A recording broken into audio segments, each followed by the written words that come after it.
projector starts, and so begins this episode of Movie Nights and Matinees, the podcast for people who enjoy movies from when we actually had to go to the movies.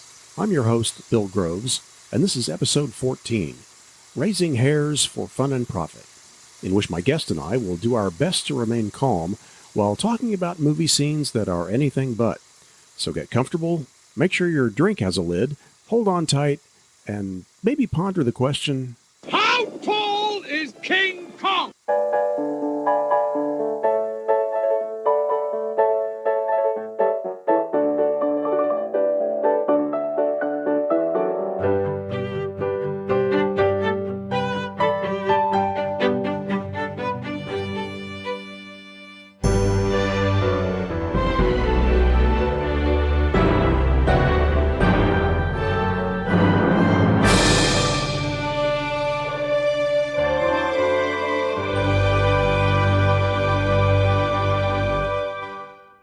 A stunt is a gag, and a gag is no laughing matter. Bam! Building falls on you, crushes you, fade out the end. Great, Roger. Of course, we'll have a dozen cameras going. Hi, everybody. Thanks for listening. You know, for about as long as movies have existed, filmmakers have captured scenes of excitement and drama that required more from performers than simply hitting their marks and delivering their lines, whether those lines could be heard by the audience or not.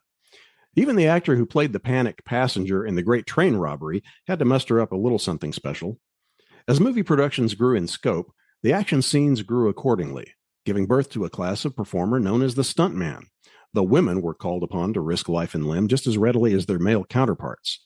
Although safety precautions have improved exponentially since those early days, a career executing stunts requires no less daring today than it did then. My guest today has chronicled many of the most amazing and memorable stunts throughout the history of cinema and the unsung heroes who performed them. In his new book, Danger on the Silver Screen, 50 Films Celebrating Cinema's Greatest Stunts. Said author is Scott McGee. Scott, welcome to Movie Nights and Matinees. Thank you. Thank you so much for having me, Bill. I really appreciate it. It's my pleasure. Now, to begin with, I should mention that your, shall we say, day job actually revolves around classic films, as you wear several hats at Turner Classic Movies, known to its friends as TCM. Can you tell us what you do there? Of course. What I currently do, I've been at the network 23 years now, last month. I started off as a production assistant working in the on-air promotions department. So I learned from the ground up making promos that pushed or promoted whatever film or event or theme we had going on for any given month.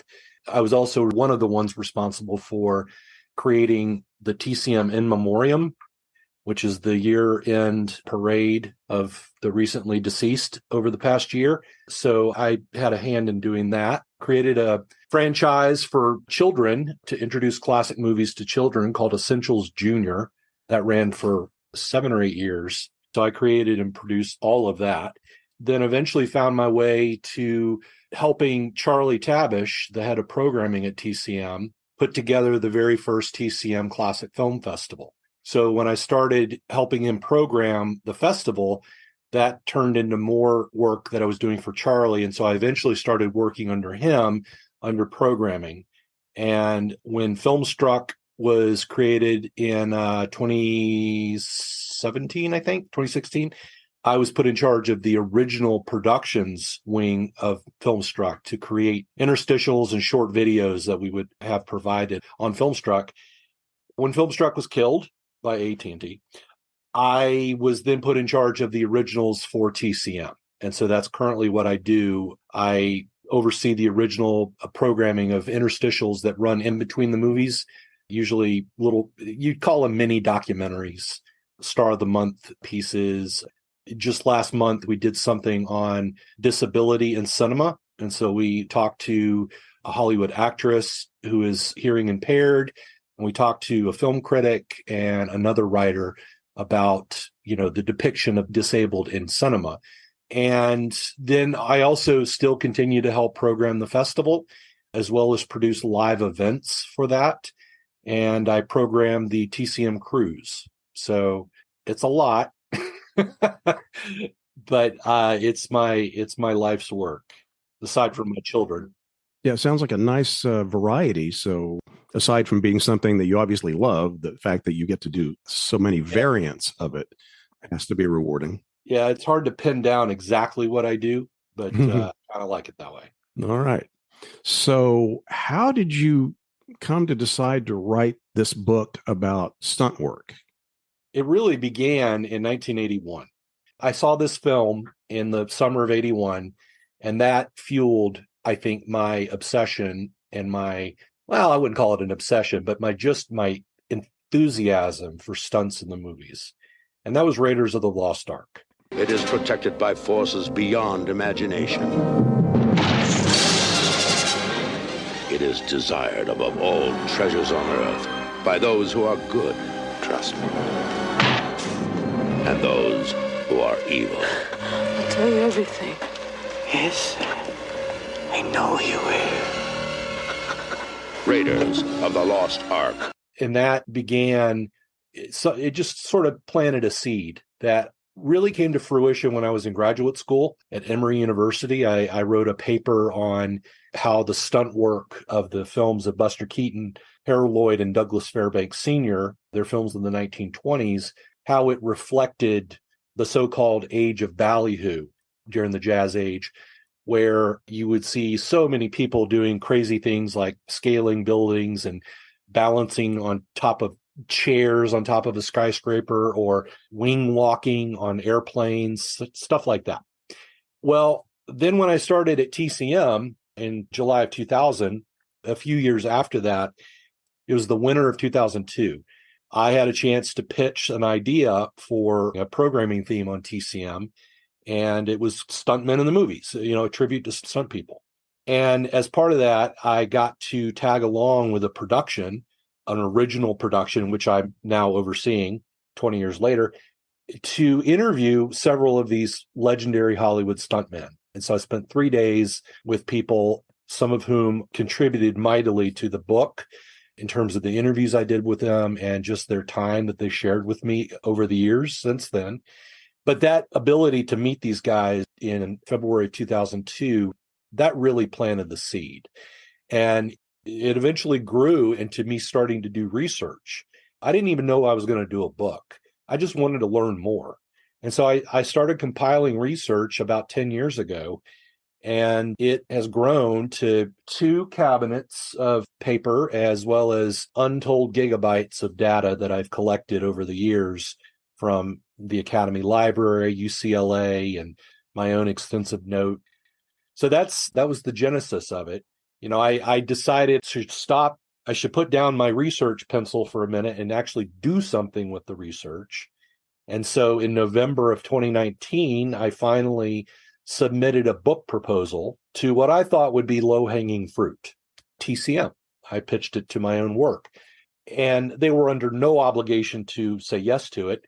And I figured that if they did say no, that I would at least learn something about writing a pitch or a proposal for a book. Well, March of 2020, they called me and said, let's do it. So when COVID started, I had plenty to do. I had to write a book in my basement. Yeah, COVID seems to have produced a lot of books from the various guests that I've had over the last few months. It's the silver lining of that very, very dark cloud. Yeah. Well, the title is 50 films, but obviously could easily have been double that. And you've mentioned you mentioned the one title, Raiders of the Lost Ark, which is kind of right smack in the middle of your list there, because you take them pretty much chronologically. You begin with the silent era. There's a few there, and work your way forward. So we were going from D.W. Griffith's Way Down East, which I saw in college in a film class, all the way to Baby Driver, very recent, which I saw a few weeks ago. In fact, I'm so proud of myself because when I was going through your book, I didn't do a count initially, but there were a couple of titles there that caught my interest, one of which is one of the silent films. It's the Tom Mix, The Great K&A Train Robbery.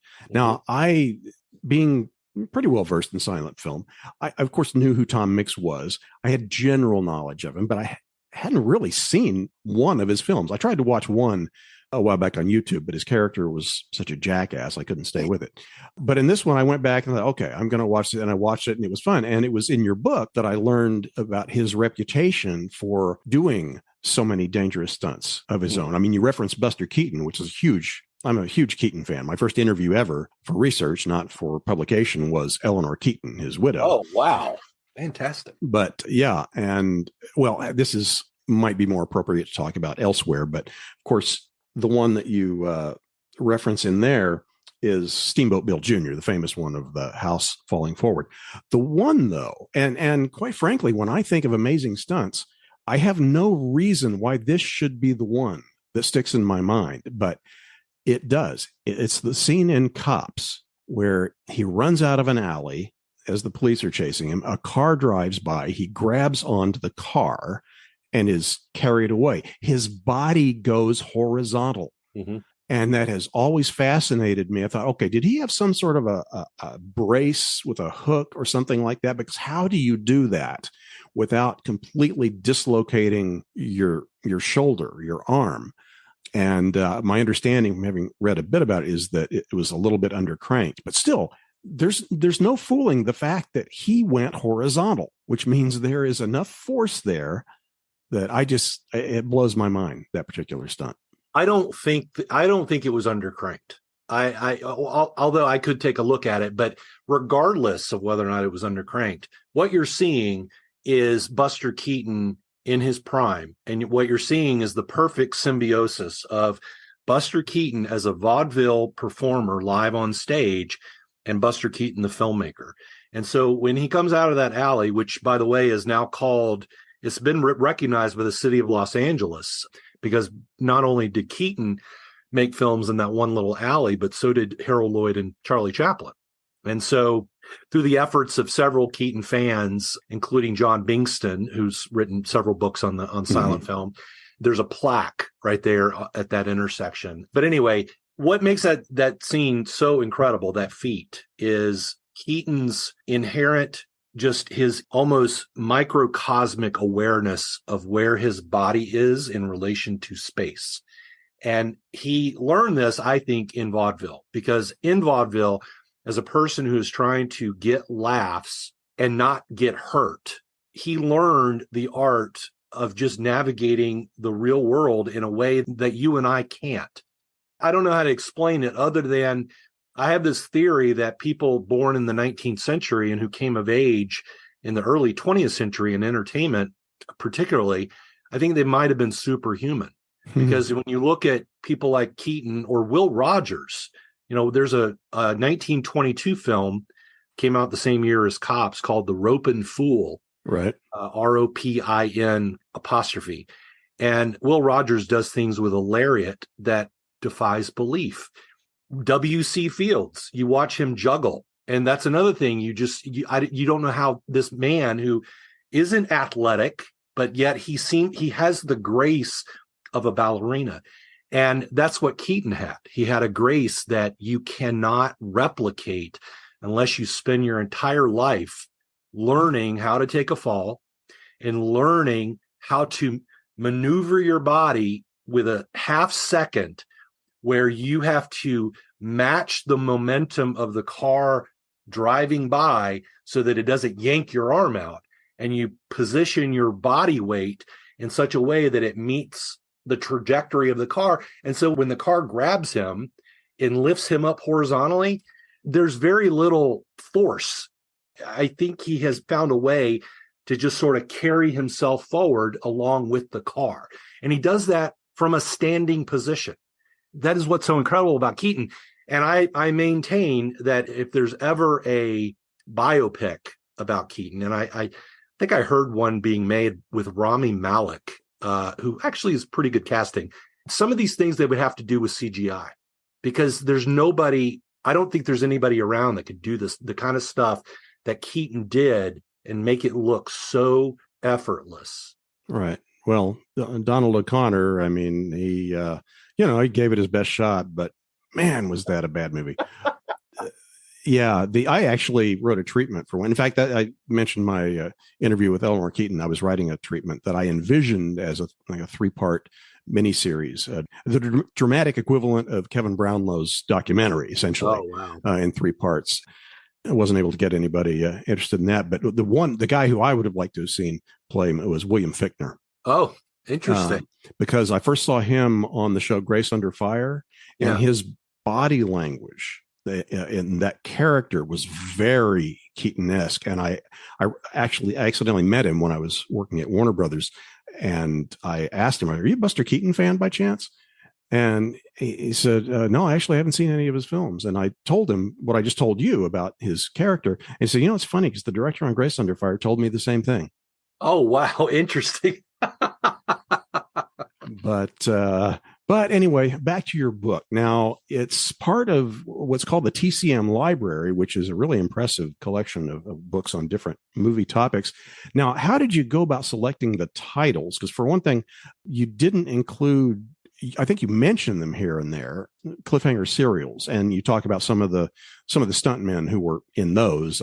One that immediately comes to mind is Dave Sharp, who actually starred in Republic's Daredevils of the Red Circle, where he was prominent there.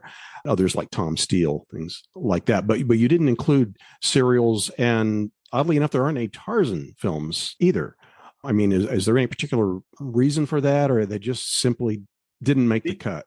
Well, Tarzan movies, I'll address that in a second. But when it came to serials falls into the same category as shorts, like the aforementioned Cops. Okay.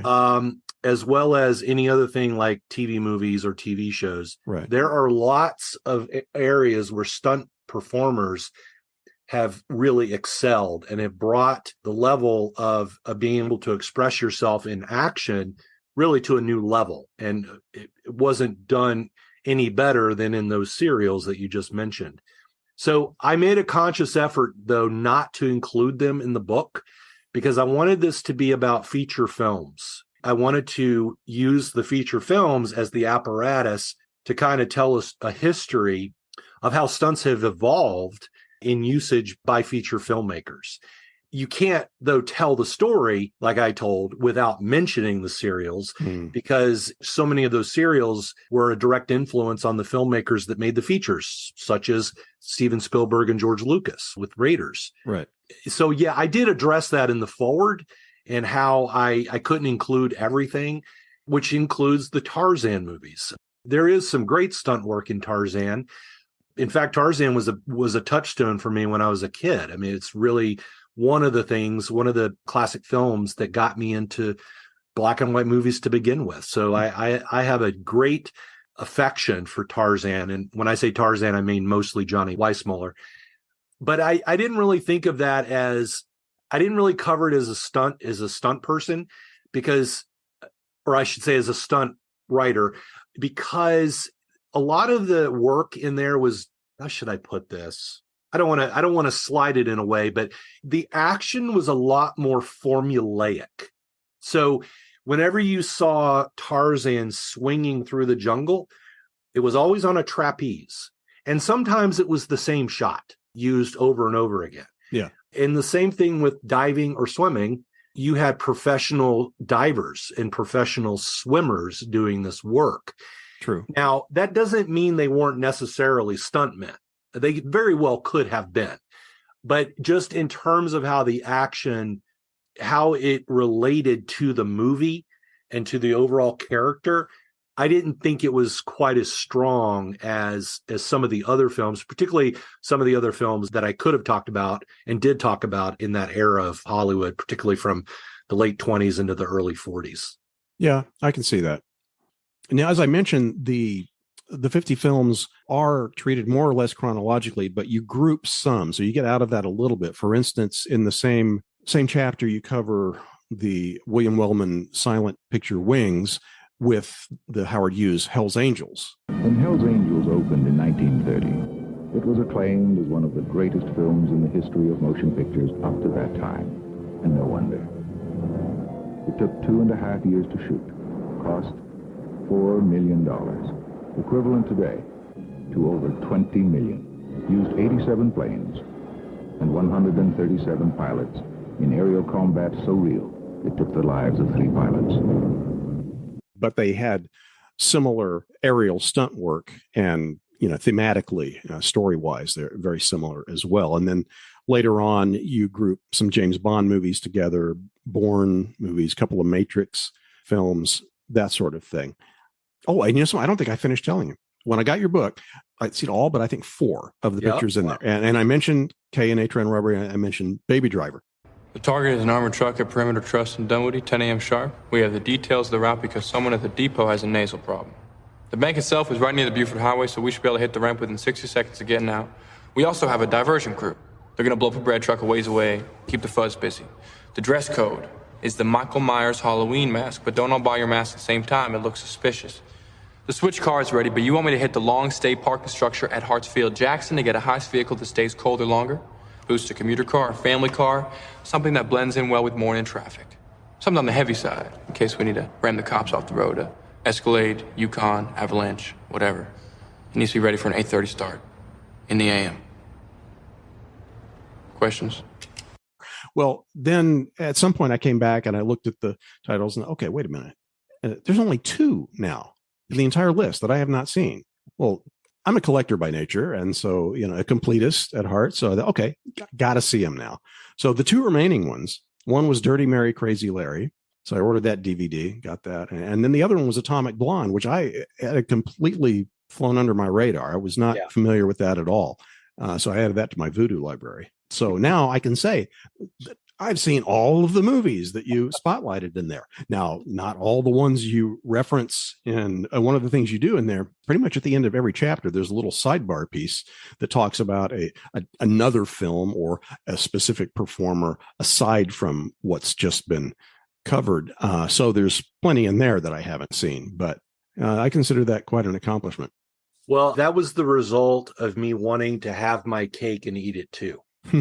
Because when I started the book, when I wrote the proposal, I had actually proposed 30 films. But as soon as I got the green light to write it, I was just taking a look at all of my material, particularly the movies that I really gravitated towards the most, and realized that I've got far more than 30 that I really have to talk about. And so I went back to the publisher, Running Press, to my editor, and asked, could we make this an even 50? I know that very well might impact the page count, but I said, if we could do 50, I feel like I can do a much fuller history of stunt work. So they agreed. And then I bit even further with these little, what I called sidebars. At the end of each chapter, I would have another film or maybe another person who was somehow related to the chapter. I was able to make tie-ins that I wanted to encourage further learning or further viewing of these films and further appreciation of people that may not warrant a larger discussion. For example, you mentioned Atomic Blonde being a terrific film from 2015, I think. And it features Charlize Theron, who's doing much of her own stunts. But I paired that with a mention of Barbara Stanwyck. And Barbara Stanwyck was beloved by all the crew members, but especially the stunt guys, because the stunt guys really respected Miss Stanwyck, as they called her, because she talked to them like real people, and she could give as good as she got. And she did a lot of her own stunts, much like she did on the Sam Fuller picture, 40 Guns. The screen rocks from the impact of 40 Guns. Samuel Fuller's CinemaScope story of the lusty days when Arizona was a territory, and Jessica Drummond was its queen. Starring Barbara Stanwyck as the high-riding woman with a whip who lashed every man down before her. Where she does a stirrup drag. And a stirrup drag was a common stunt done in a lot of Westerns where you have a character gets shot off their horse or falls off their horse, but their leg gets caught up in the stirrup and the horse continues to run. Yeah. They're dragged behind like a rag doll. And Barbara Stanwyck actually did that in the film. Now, it was more of a controlled trot by the horse. But the dangerous thing about stirrup drags, as well as about working with horses in general for stunts, is that horses are, at the end of the day, a wild animal. They don't always do what you think they're going to do. And so sometimes, if a stuntman or stunt woman is doing a stirrup drag, there's no guarantee that horse is going to stop when they're supposed to stop. And that can prove to be deadly for the stunt person. Yeah. Much like what happened, there was a 1978 film called Comes a Horseman, which was directed by, I think, Alan Pakula. It was James Caan, wasn't it? Or James Caan, Jason Robards, and Jane Fonda. There was a stunt man. He was doing a stirrup drag, and the horse got away from the checks, the guys that were supposed to slow the horse down, and it ended up killing the stunt man. The stirrup drag did. And so that's the kind of risk that you take, even with what you might think is, a routine stunt. There's no such thing as a routine stunt. Every stunt is taken as a potentially life-threatening type of thing. And so that was the picture that I was able to paint with a lot of these sidebars, just kind of giving you further information. Yeah. Now, I'm torn between going one of two ways here in terms of the next question I want to ask. Okay, I'll ask this one first. Yeah, you mentioned the stuntman who was killed. Jimmy Shepard. I know there are myths that spring up about certain films, whether it's extras drowning in Noah's Ark or whatever. Stuntmen being killed. Is there a particular film that stands above the others as being the deadliest to its stunt crew? Yeah, I would have to say that it's probably The Trail of 98. Let me back up and say that I don't know this for certain, but I will say that The Trail of 98, which was a film that Clarence Brown directed for MGM, that was a ghastly amount of life lost for a film production. There's a sequence in the film where some characters are taking a couple of boats down a very wild river in Alaska. The whole sequence was captured in long shot, of course. And you see the boat in the film, you see the boats going down the rapids. What you don't see, though, is that reportedly up to 3 of the stunt guys lost their lives in that stunt, because the safety precautions that they had created failed. They had actually put a rope, or a chain rather, all across the river, and they created loops that hung down so that the stunt guys, as the boats passed underneath, could grab the loops. Well, 2 of the stunt guys who were on the film, Paul Malvern and Bob Rose, they talked about this sequence and Kevin Brownlow and David Gill's masterful documentary series Hollywood that came out in, I think, 1980 for Thames Television. You can see it on YouTube. Unfortunately, it's not anywhere on Blu-ray because the rights to remaster the documentary are outrageously expensive. Yeah, and go onto eBay and find VHS or Laserdisc sets. So in this documentary, they tell what happened. And so what happened is those loops I was talking about, they were wet. And when they froze in the ice, they somehow got wrapped around and twisted. And so they weren't loops at all. They were just knobs of rope that the stunt guys couldn't get a hold of. And so what happened was, according to Clarence Brown, as well as people on the production, only 2 of the bodies were recovered. Although I should point out, Paul Malvern actually thought there were up to 4 people lost. So it's a little fuzzy about how many actually were killed. But what is a matter of record is that only 2 bodies were recovered. Clarence Brown also had trouble in the same film filming some scenes in Denver, around the Denver area, I guess this is 1927, where there were 3 or 4 people killed in an avalanche capturing scenes. So it was just as I said, a ghastly amount of people who were killed or injured or suffered some sort of frostbite. Also, animals had been killed due to accidents or pneumonia. So it was a very costly production. A lot of this was covered up, I think, by the publicity department. They just don't want to talk about it. And so that allowed things like what appeared in the Variety review for Trail of 98, when they were talking about this very sequence, the river rapids scene. They said, nothing miniature about this mad water. And if there's any fake about it in the long shots other than the dummies, then it's amongst the best that have been evolved. Wow. So everybody just assumed they were dummies going down the rapids, not knowing that there was a tremendous cost of life to that just one shot. And there have been many other examples of accidents, of foolishness, of hubris that have resulted in the loss of life, either stunt people or actors, actresses, so on and so forth.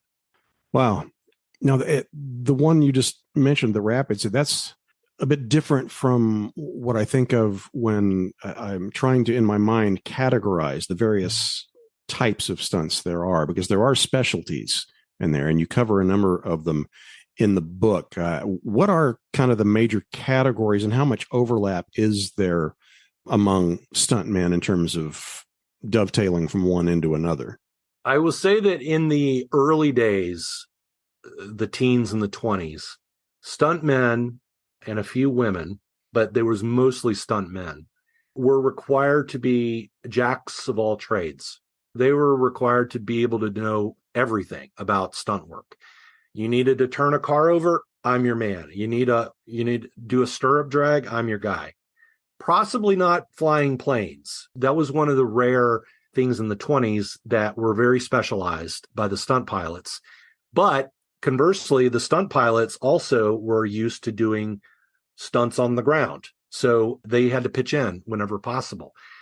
But generally speaking, I don't know if I can name all of the specialties of what stunt performers are capable of doing today.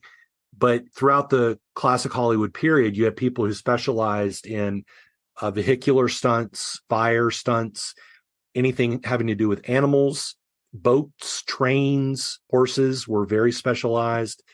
And there were even subsets, people who may not have been averse at crashing a car, but they could do very well a jump. Also motorcycles. That was another specialty that stunt people had. Today, I think it is a lot more regimented in terms of what stunt people should do on a set.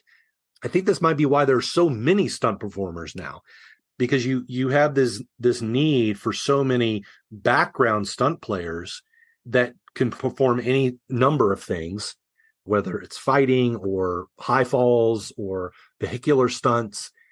So now you have stunt people who really market themselves as being specialists in one field. Like there's a stunt guy, and I may be mispronouncing his name. I think he's French. Sebastian Foucan, I think.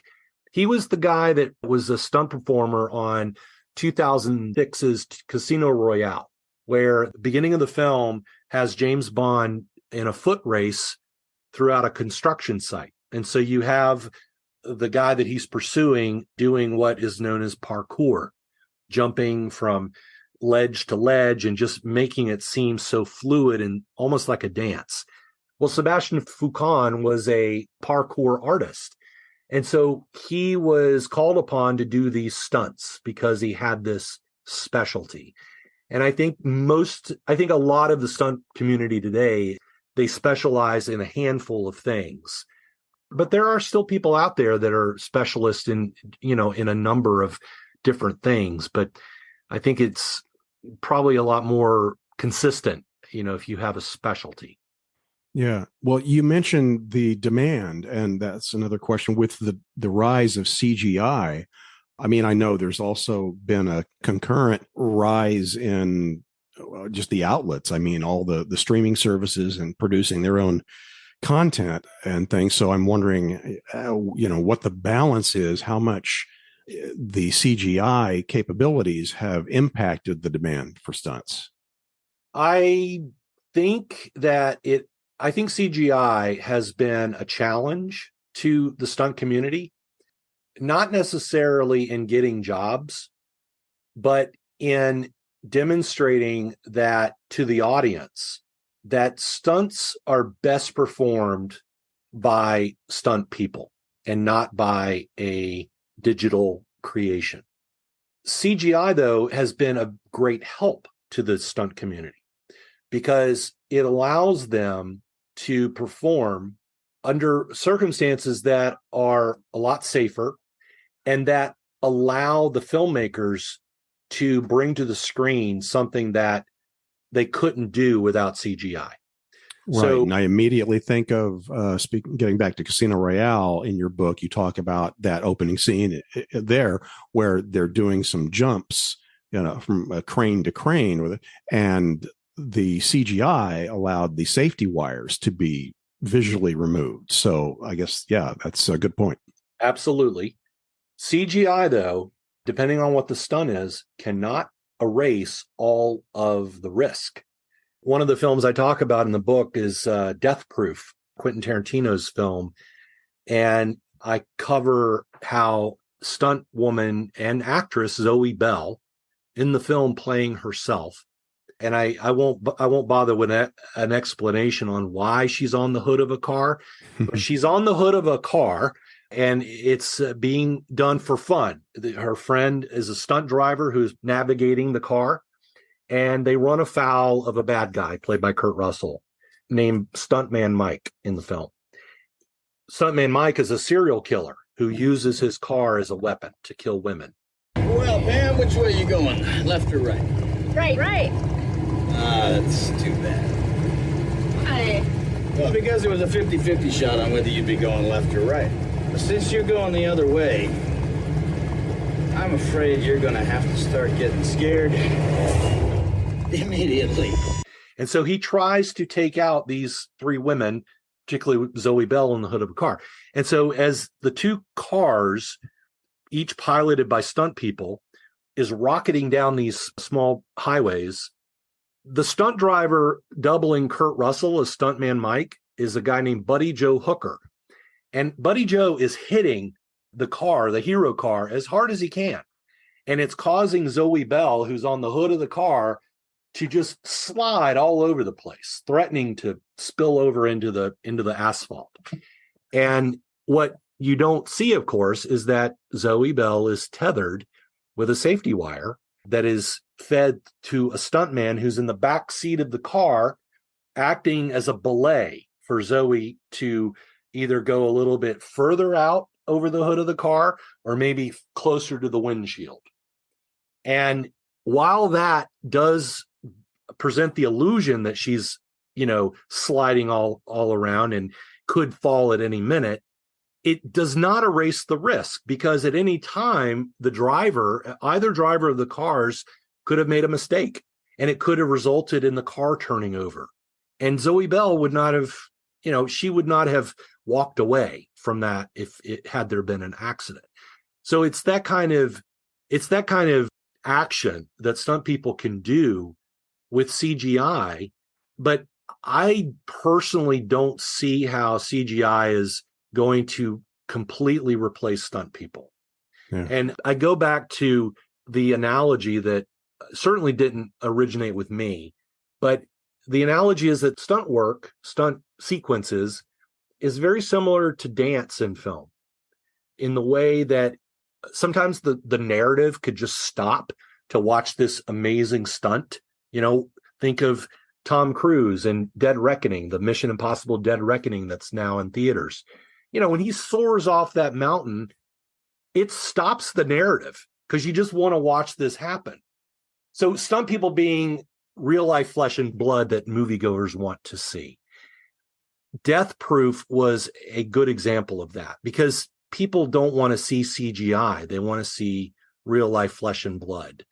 Think about Raiders of the Lost Ark. When you see Indiana Jones being dragged behind a truck, that's a real person. That's Terry Leonard being dragged behind that truck. But when you go to Indiana Jones and the Kingdom of the Crystal Skull, see the fourth film in the franchise, you have Shia LaBeouf swinging through a jungle, but it's not Shia LaBeouf. It's a CGI creation.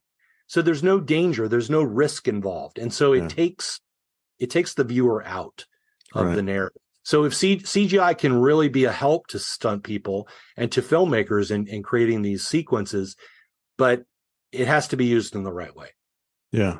Yeah. You mentioned Buddy Joe Hooker. I actually got to see him in action a couple of episodes or so back when I didn't have my scheduling with a guest workout. I just went autobiographical and talked about the summer that I worked on Rumblefish. And Buddy Joe was in charge of stunts for that. And I got to see him set up one that involved a motorcycle hitting Glenn Withrow and flipping him. Well, although it was actually Hank Hooker that did the flip. Yeah. The one, I don't think I actually at any point met and spoke to Buddy Joe, but I just got to watch him in action. Now, the one stuntman I did actually meet and briefly interact with was one you mentioned frequently in your book, Lauren Janes. Oh, and when I was doing the magazine Television Chronicles, my partner in that, Donovan Brandt, his dad was Eddie Brandt of Eddie Brandt Saturday Matinee, legendary video store in North Hollywood.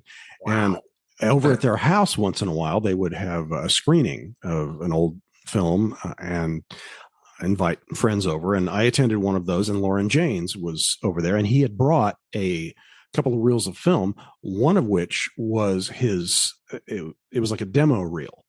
Now, I don't remember if it was all How the West Was Won, but I know it had some of his work on How the West Was Won. The other reel was his first acting role, which was a guest part on Cisco Kid. But the reel with How the West Was Won was fascinating because he was running it and telling us the stories behind it, how he doubled Debbie Reynolds in the raft scene, and also the fact that he had become Steve McQueen's regular stunt double. Now, I don't know at what point it became official, but I mean, that goes all the way back to Magnificent Seven. Yep. So that was cool to be able to meet somebody who was involved in that. Lauren was a sweetheart. In fact, he was our main contact in that 2002 shoot that we did at TCM in California, where we talked to stunt people for those 3 days. Lauren was he was sort of our guide, and he's the one that brought all the stunt people together. So I talked to him a great deal at that shoot. And then I interviewed him at the TCM Classic Film Festival. And we also had a lot of transcripts of interviews that TCM had done with him over the years. He was a really good guy. And he was one of the founding members of the Stuntmen's Association of Motion Pictures in 1962, I think. So he's a pretty important guy. And he how he started, he did not begin as a stuntman. He was actually a math teacher and was also an expert diver. And the way I understand it is he had heard there was a need for divers for an Esther Williams film. I think it was called Jupiter's Darling. Either that or Neptune's Daughter. I can't remember which. It called for these strapping young guys to do cliff diving into the ocean. And Lauren Janes volunteered for it. I'm sure he was paid something. And that sort of began his path to becoming a professional stuntman for the rest of his life. So it's always fun to notice Lauren in movies. I watched the 1994 film True Lies with Arnold Schwarzenegger. And there was a scene a scene early in the film where Schwarzenegger's character has to commandeer a horse chasing after the bad guy. He has to ride the horse into a hotel and gets into an elevator where there's this couple who are stuck in the back of the elevator. And so when he rides in with his horse, hits the upper floor, and Lauren Janes is the man of the couple. And he says, "Mighty fine horse you got there." So anyway, he was a good dude, Lauren Janes. I miss him. Yeah. He seemed like a really nice guy. The brief acquaintance I had with him.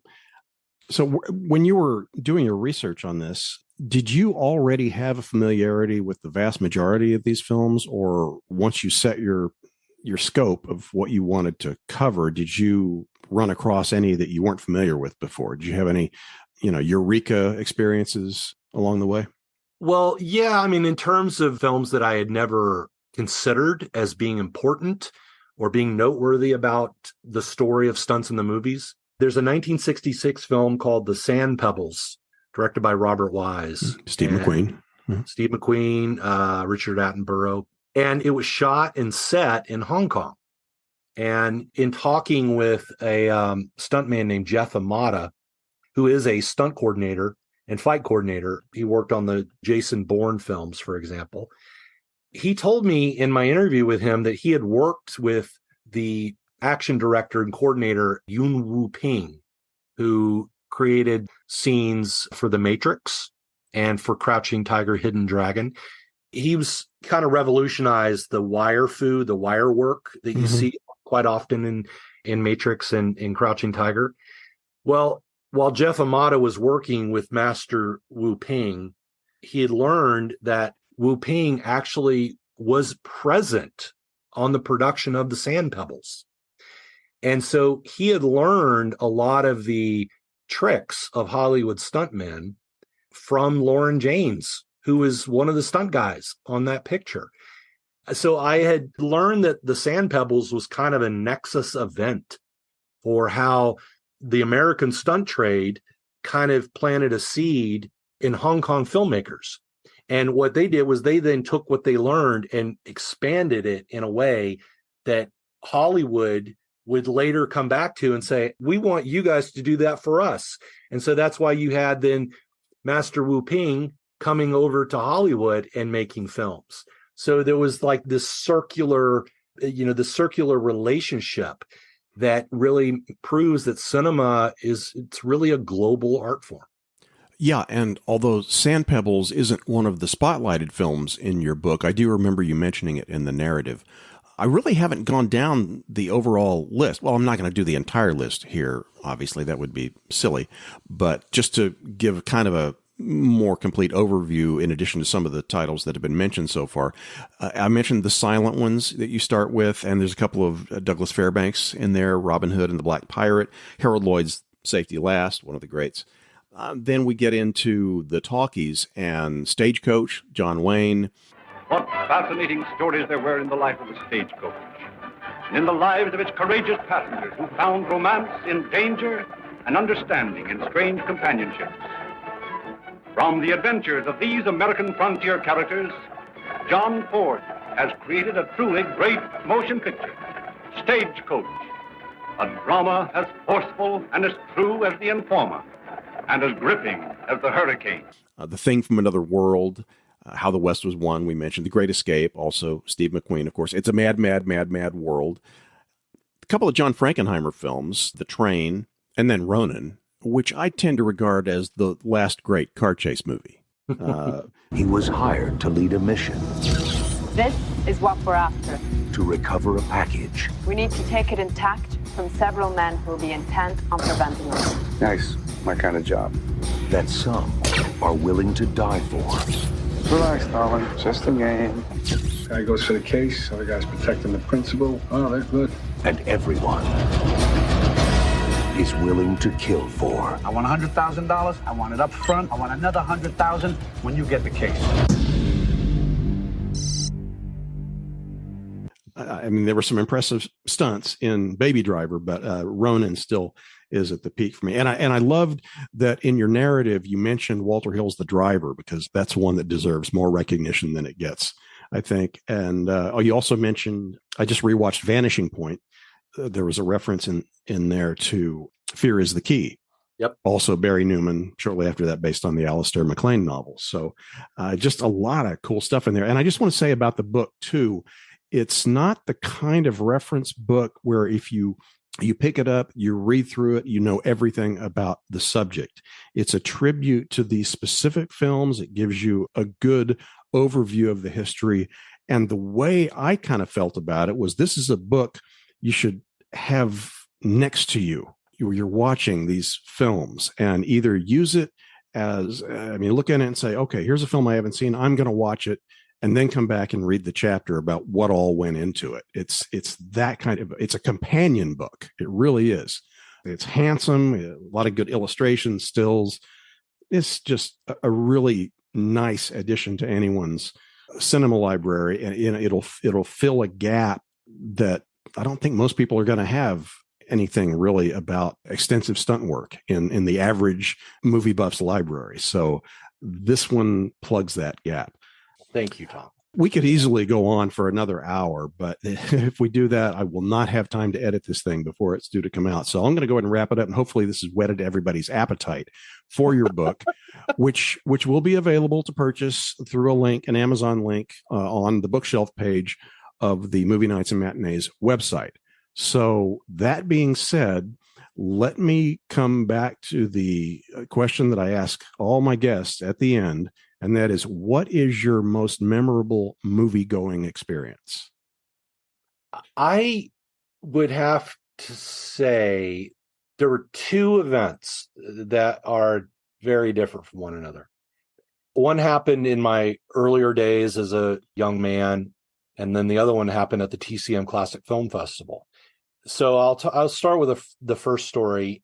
I saw 1989's film Glory. Oh yeah, great film. At the Fox Theater in Atlanta, Georgia. The Fox Theater, they still have a summertime festival of movies that they show inside the theater, because it's not normally a movie theater. It's a live theater. But in the summer, they do show movies. And back in the day, in 1989, 1990, most of the films were really of a classic bent. Casablanca, that kind of thing, Phantom of the Opera. But they did show Glory, and I had already seen it, but I wanted to see it again. And I remember sitting on the mezzanine, the orchestra level, and it was a packed house, thousands of people. And, I'm not going to spoil the ending, but, there's this big battle. And, you're taking the point of view of these Union soldiers, these African former slaves who are fighting for their freedom, and they lose this battle. Matter of historical record, so I'm not spoiling anything. Right. It's been out long enough, so people should have seen it by now, and if not, see it. Exactly. Very, very good. At the conclusion of the battle, you see in the background the Fort Wagner, the Confederate Army raising the Confederate stars and bars rather. And there was a very large presence in the balcony of people who were applauding as the flag went up the flag. And that was a memorable experience because it was another reminder that movies speak to everybody in their own way. And they may have a very different conclusion about what the film means and how it affects them and what it reflects of life, of the world, and of history. It was Woodrow Wilson who said that upon seeing Birth of a Nation, that it was like seeing history written in lightning. So it was just a reminder that movies are a very powerful form of expression. Yeah. The other one is The Passion of Joan of Arc, 1928 Carl Dreyer film. I was the producer of this live orchestra event at the TCM Classic Film Festival. And we worked with a conductor who was conducting a special score that was written specifically for The Passion of Joan of Arc. It was by a composer named Richard Einhorn. And for anybody who's never seen The Passion of Joan of Arc, including me, I'm sorry to say, it is a film that is about the last days or the trial and execution of Joan of Arc. And the dialogue that you read in the film, because it's a silent picture, is all based on transcripts, the original court transcripts of Joan of Arc's trial. And Carl Dreyer was a very spiritually minded filmmaker in person. And so this movie, it feels like almost like a religious experience, just in how it's shot. The score by Richard Einhorn doubles that experience. Ironically enough, Carl Dreyer actually wanted his film to be shown without any music. I've seen it without any music. I don't recommend it. But at a particular point in the film, in the climax of the film, in our production of it, unexpectedly, a 80-person chorus stands up amongst the audience, turns around, and sings the remaining stanzas of the music out to the crowd, out to the audience. And it was a sublime experience that it's hard to repeat. And I don't know if it will ever be repeated. Sounds powerful. It's very similar to seeing Napoleon, Abel Gance's 1927 film, which I had a chance to see at the Paramount Theater in Oakland, California, back in 2015, I think, with the legendary Carl Davis, who just passed away. Right, we just lost him, yeah. Conducting his own score. It's like a 9-hour-long movie. So that was memorable too. Lots of memorable movie-going experiences, some of which I will never be able to repeat. Yeah, well, you're in a unique and enviable position to be able to have a lot of memorable movie-going experiences. Well, and this has been a memorable experience. I really appreciate you sharing your time with me, coming on here to talk about your book, and looking forward to when you do your next one about all those stunts in the serials. But in any case, my guest once again has been Scott McGee, talking about his terrific book, Danger on the Silver Screen. Yes, Danger on the Silver Screen, 50 films celebrating cinema's greatest stunts. So check it out and add it to your library. Scott, thank you for joining me on Movie Nights and Matinees. Thank you so much for having me, Bill. This has been a really, really great pleasure. Once again, thanks to those of you who have joined us. I mentioned that Scott's book is available to order through the Movie Nights and Matinees website's bookshelf page. Also available on the screening room page are the 50 films spotlighted in the book. As always, I want to invite you to hit the follow or subscribe button wherever you listen, and to the extent possible, leave a rating and a review. You can offer up comments or questions via the comments link on the website, and be sure to swing by the Facebook page where you can also leave comments and maybe get a conversation going. No people, animals, vegetables, or minerals were injured during the making of episode 14. So I hope you'll join me again in a couple of weeks for episode 15. Where are we going?